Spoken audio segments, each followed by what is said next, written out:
ఒక ఆధ్యాత్మిక వ్యక్తిని ఎలా గుర్తించగలం అని చాలామంది అడుగుతుంటారు. వీధిలో వెళ్తున్న వారిలో ఎవరు చదువుకున్నవారు, ఎవరు కాదు అని నీవు ఎలా గుర్తిస్తావు? అతని వేషధారణ బట్టి అయితే అది తప్పు అవుతుంది. హుందాగా ఉన్న ప్రతి వ్యక్తి జ్ఞాని అనుకోవటం కూడా పొరపాటే.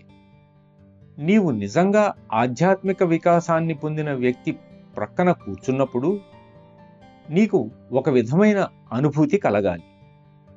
ఆ వ్యక్తితో నీవు ఉన్నంతసేపు నీ మనస్సు పూర్తిగా నిశ్చల స్థితికి వచ్చేయాలి. లేదంటే మీరు ఇంకే విధంగానూ అనుభూతి చెందలేని ప్రశాంతత మీలో కలగాలి. ఇది తొలి పరీక్ష అన్నారు బాబూజీ.